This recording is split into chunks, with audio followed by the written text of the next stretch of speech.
โอ้วันแห่งความสุขหัวข้อในมื้อนี้แมนโฮสนาขอช่วยตอนนี้เทินโฮสนาขอช่วยตอนนี้เทินในพระธรรมโยฮันบทที่12ข้อ13ทรงกล่าวว่าดังนั้นพวกเขาจึงพากันถือก้านตาลออกไปต้อนรับพระองค์ทั้งโห่ร้องขึ้นว่าโฮสนาขอพระเจ้าอวยพรทานที่มาในนามขององค์พระผู้เป็นเจ้าคือกษัตริย์ของชาติอิสราเอลเทื่อนี้พระเยซูเสด็จเข้าสู่นครเยรูซาเล็มตามคำทำนวยในพระคัมภีร์ประชาชนจำนวนหลวงหลายห้องขึ้นว่าโฮสนาขอพระเจ้าอวยพรทานที่มาในพระนามขององค์พระผู้เป็นเจ้าคือกษัตริย์ของชาติอิสราเอล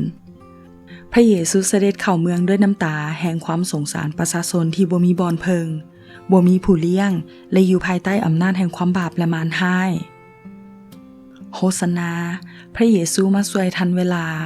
พระองค์ทรงขี่ลอมาด้วยความถ่อมสุภาพและเข้ามาดังลูกแกะของพระเจ้าที่ยอมสละชีวิตด้วยใจสมัครเพื่อเป็นเครื่องบูชาไถ่บาปให้กับมนุษย์ฉะนั้นขอให้เฮาร้องเสียงดังไปถึงสวรรค์ว่าโฮสนาโปรดไถ่เฮาด้วยโปรดช่วยตอนนี้เป็นเรื่องน่าเศร้าที่หลายคนห้องแบบนี้แต่ในใจพัดบ่เชื่อเพราะบ่เพียงเท่าใดมื้อต่อมาพวกเขาก็พากันห้องโฮให้ครึ่งพระเยซูที่กางแขนแต่ในวันนั้นจนที่ถือครึ่งกางแขนอยู่ข้างพระองค์ห้องว่าพระเยซูเจ้าเอ้ยเมื่อใดที่ท่านมาในแผ่นดินของท่านโปรดระลึกถึงข้าน้อยด้วยเถิดพระเยซูเจ้าทรงตอบลาว่าเฮาบอกเจ้าตามความจริงว่าวันนี้เจ้าจะอยู่กับเฮาในที่สุขเสริมเฮาพ้นแล้วท่านดีผู้ใดก็ตามที่ห้องว่าโฮสนาขอช่วยแด่ขอช่วยตอนนี้เถิดพระเยซู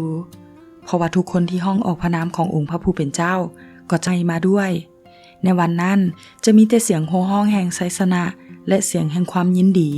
เพราะพระองค์จะเสด็จมาอย่างพระราชาที่ยิ่งใหญ่ในฐานะผู้พิพากษาการกระทำของแต่ละคนบ่ว่าดีหรือชั่วแต่ผู้ที่ห้องว่าโฮสนา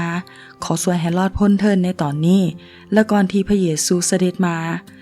ผู้นั้นจะได้ห้องเพลงโฮสนาแด่พระเจ้าในที่สูงสุดอีกครั้ง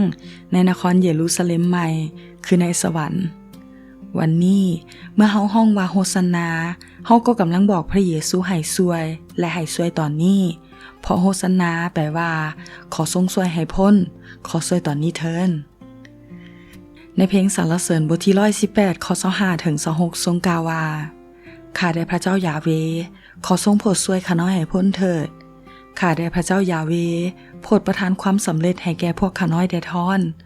ขอให้ทานผู้ที่มาในนามของพระเจ้ายาเวห์จงได้รับพระพร